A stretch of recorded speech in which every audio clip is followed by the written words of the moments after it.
Hello everyone, welcome back to the official channel of IMU International. The IELTS listening test, you'll hear 4 recordings, and you have to answer 40 questions. Remember, you only hear the audio once.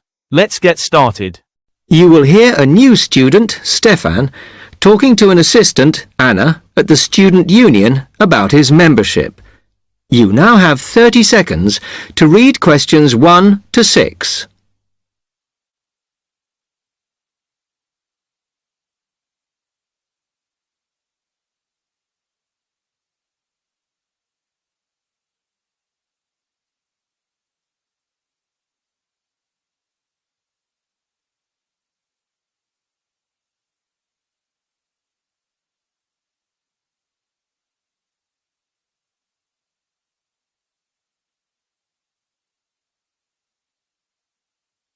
Hi, can I help you? Yeah, I hope so. This is the first time I've been down to the union. I'm a new international student, and I just wondered what to do. Oh, right. Well, normally we ask international students to fill out this form, and we put your details on the wall by reception. Then other students can contact you. It's a way for everybody to get to know each other. It can be a bit lonely otherwise. Oh, I see. What's your name? I'm Anna, by the way. It's Stefan Unger. OK, well, just write that there, next to name, and then fill in the rest. Right. What does it mean, degree program? Oh, just if you are an undergraduate or a postgraduate. Or maybe you're just here for a short course? I'm a postgraduate. Do I need to say what in? Not really. It's too much detail. But you should put your department, so people who have the same interests or problems as you can get in touch. So I'm studying marine construction, so for department, do I put down the science faculty then? Just your actual department. That must be engineering, no? Oh, I see, yes.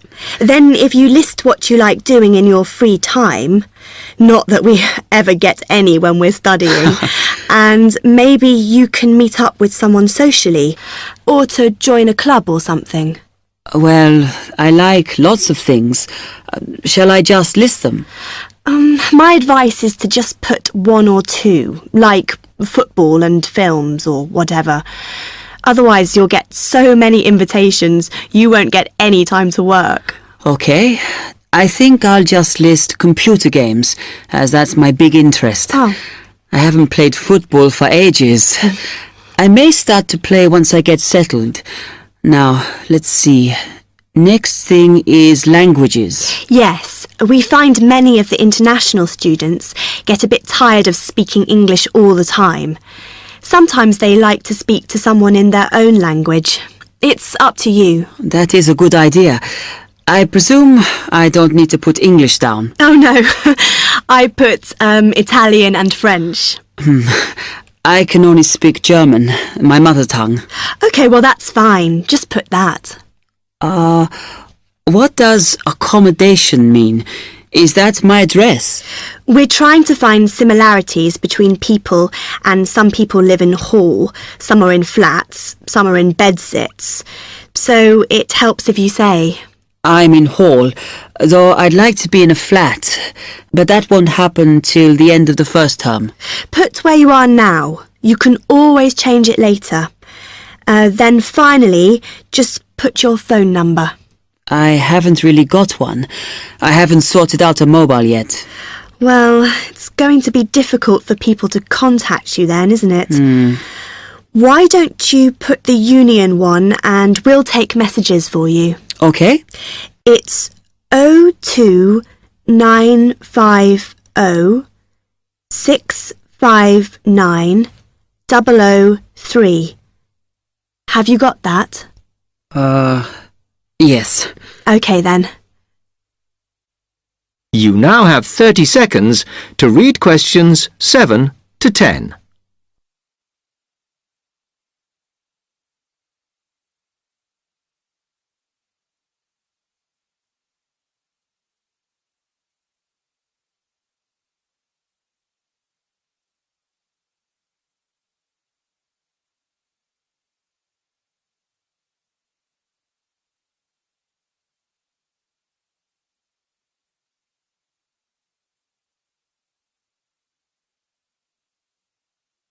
Oh, I had a couple more questions about the services you've got here. It says there's a photocopier here. Yes, you need to get a card from the shop, and then it's available to all students in the mornings. The union uses it after 1 p.m. Okay. I see also the union organizes loads of events. Are they always held here in the union building? It looks big enough. If you're interested in something, you should check the poster or our website. In fact, we normally use the Round Theatre, opposite the conference centre for most events, because the sound system is better. Right. I'll do that. Also, I wanted to hire a van. Can I do that through you? No. You need to present a case, really. They're not just available for hire to anyone. The president said we have to limit who is allowed to hire them. The person you need to see is the transport secretary. She's on the 2nd floor. Okay, thanks. The other thing is, are all the discounts we get with our union card listed on the back of the card? I thought there might be more. No, that's it, I'm afraid. Mainly books, clothes and music.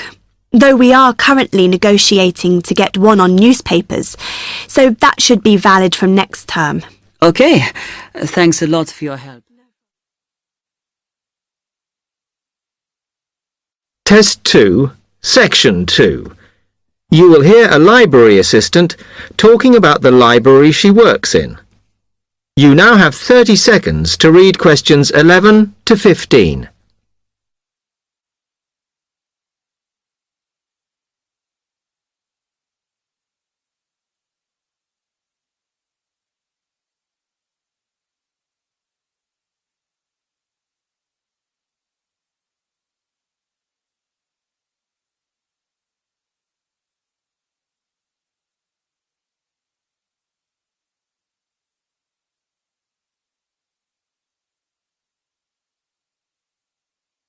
Hi, can I help you? Yes. I wanted to join the library. Okay. First of all, let me show you round the library and explain a few things for you. Okay, now we're here at the main entrance. You can see the reception, which is where you bring back and take out books. And also, we can order books and answer your questions there. Next to the reception, where you can see those old desks, is where we keep the magazines, because you can sit down and read there. They're divided into sections for sciences, geography, arts, etc. Then, at the back of the library, you can see the section for old books. Next to that is where the books proper start. That used to be the science section, but now on those shelves you'll find the art section. We had a big reorganisation in the summer, which I think has made it clearer. The numbering is standard, so you should be able to find what you want quite easily. However, if you can't find something, it probably means it's been borrowed. Okay, then in the corner next to the reference section is where we thought it was quietest and away from the phones and printers and things, so we've put the study desks there. They all have computer access if you need it for your laptop. We do ask that you don't just read magazines there, though. Okay, then there's the reference section, where you can look up the files. Then, as we come back to the main entrance, is the next section, where we used to have the languages. It got very busy and noisy, so when we moved everything round, we decided to put the law books here. Also, because it's a smaller section, it fits quite well here. Okay then, we're back at the main entrance. Over there, by reception, there's a door that goes to the extension, and we have further sections such as languages and study desks through there, so you could have a look round when we've finished. Then, just between reception and the door here is where we decided to put the computers, but the computer magazines are in the magazine section, as we found too many went missing here. Okay, is that everything? You now have 30 seconds to read questions 16 to 20.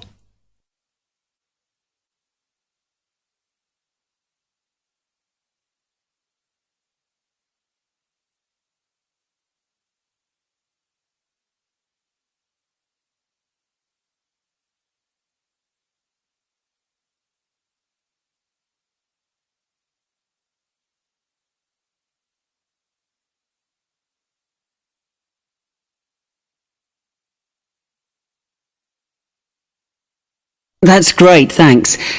Can you just tell me a bit about borrowing and the rules and whatever? Of course.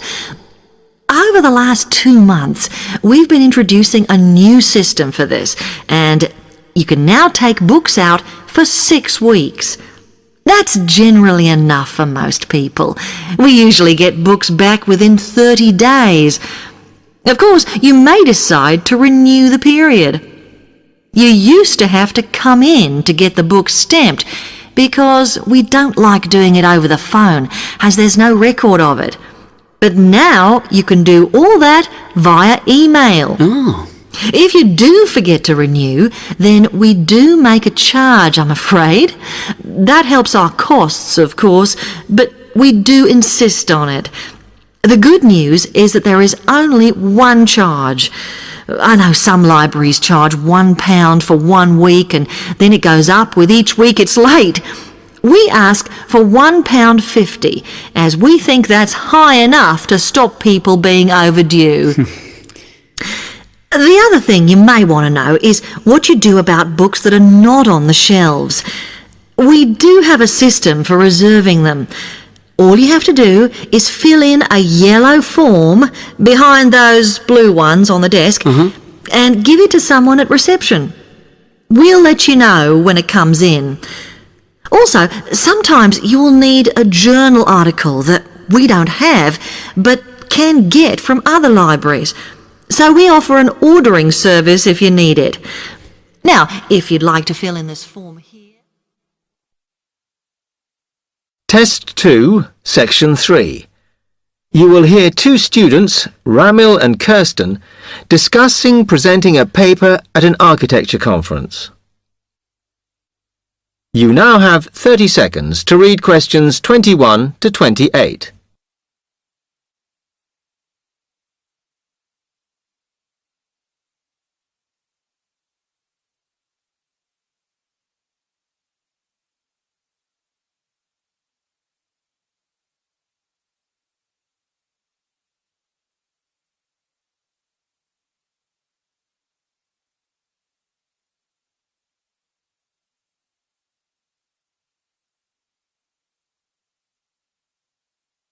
Hi, Kirsten.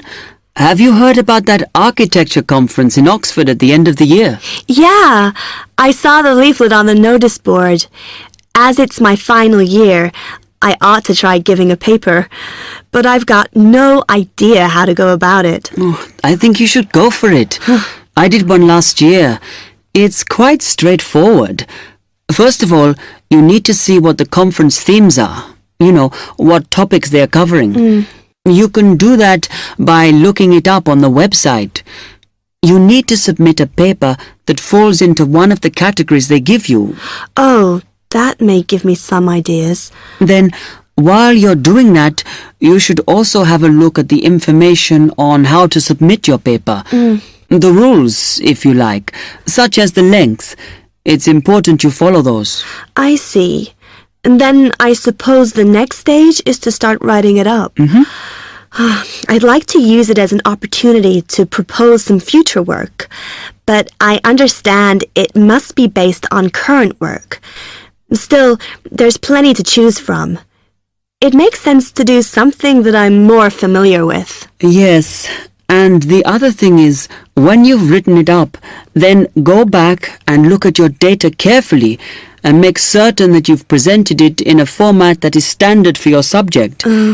Remember, people have to absorb information very quickly while they're listening, Don't make it too complicated. Okay, well, I reckon that'll take me about a month to get that sorted. Then the next thing I have to do, I guess, before I send it off to the conference organizer, is give the whole thing to the events officer so that he can look through it and see if it all makes sense and is okay. Yeah. Remember to warn him that it's en route so he can fit it into his schedule. Oh. Then you're done, really. All you have to do after that is to go through it and sort out any changes you need to make. Then finally, you can submit it. You can do that online. Phew, good. Then I just wait to hear, I suppose. How long does that take? It depends, but usually about 6 weeks. Oh. When you hear if your paper has been accepted, then at that stage, it's worth giving them a list of any technical things you need when you actually give the talk. A screen or video players or that sort of thing. Okay, but that's a long way off. And I know that if my paper is accepted, then at that stage, I have to give them a short text about myself and my academic background so that they can put it in the brochure. Famous at last. Yeah. You now have 15 seconds to read questions 29 to 30.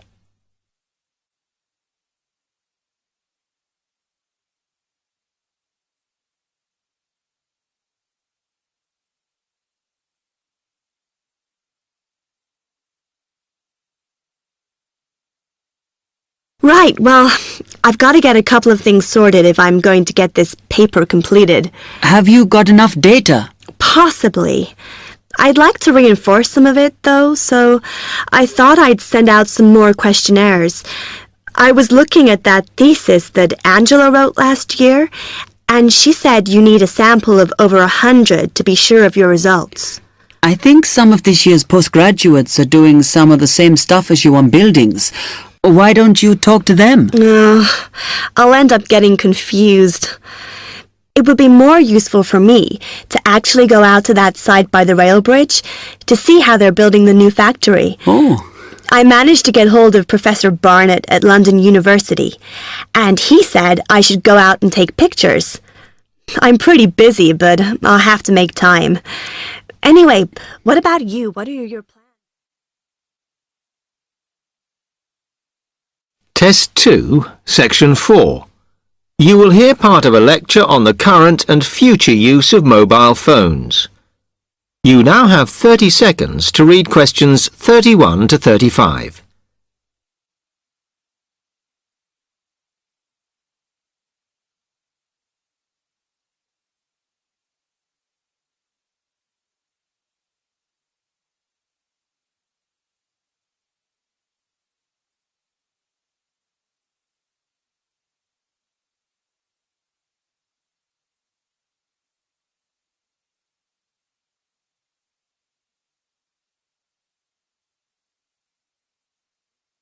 Okay, now today we're looking at changes in communication, and specifically changes that have just happened or are likely to happen in the next few years. Key to this is the mobile phone, which is increasingly being seen as an all-purpose system rather than just a phone. If you only use your phone for texting and making calls now, you will be amazed at how you'll be using it in the future. The technology has been developed for a range of other uses. For example, phones could be used so that if you are meeting someone and they get lost, you could send them a map of your location to help them. This will save all those complicated explanations over the phone and our poor friends or colleagues trying to drive and find out where they are at the same time. And if you get bored waiting, or if you're traveling, for example, you will soon be able to see TV news on your phone as it is actually being broadcast. This means that you won't have to miss any of your favorites if you were away for a few days. Most people have got used to texting now, and young people send pictures to each other. But what is exciting is the possibility of putting music with them before you send them. And it's not all frivolous. Phones are going to become even more critical in business and education. Some recent developments have a highly practical usage. So, for example, as lecturers, we will be able to send everybody a text to let them know if lectures have been cancelled. And the new phones could have a further use in education, as well as business, as they will enable us to go to any destination, such as when we are doing a field trip, for instance, and from there to send data directly to a computer so that we can access it when we get home. This means we will no longer be limited by what the phone can store. You now have 30 seconds to read questions 36 to 40.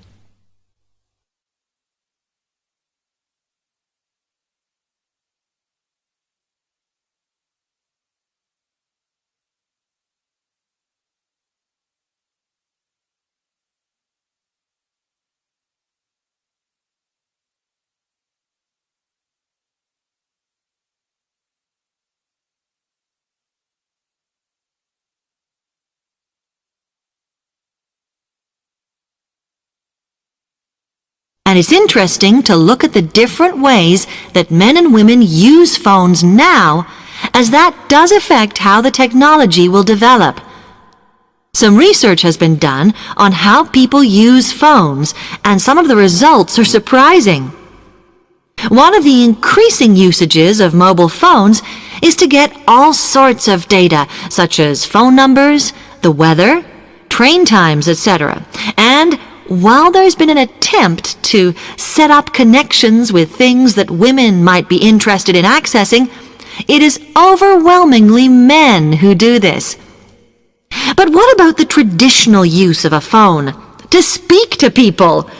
I suppose we would predict that it is mainly women who use phones as a method of contact for friends and family, but, in fact, the genders exploit this facility equally.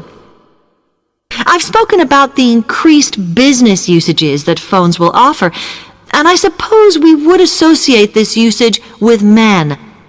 The survey picked up, though, that women are often working from home or catching up with work in the evenings, so they use phones in this way as much as men do. Most of us are aware we can store photos on our phones. It's an ideal method of capturing a moment wherever you are. Women tend to be the group that keep photos on their phones, but it seems that men use their phones to actually take pictures much more than women do. And of course, all this knowledge affects the marketing that the companies will do in order to sell the phone. That concludes today's IELTS listening mock test. How did you perform? Compare your answers with the key provided to see your estimated band score. If you're ready to take your preparation to the next level, join us at IMU International. From intensive IELTS workshops to free student visa consultancy, we provide the expert guidance you need to succeed in 2026. Visit our centers in Navsari or Billamora to start your journey today. Don't forget to like this video and subscribe for more professional training from IMU International. Good luck with your studies, and we'll see you in the next session.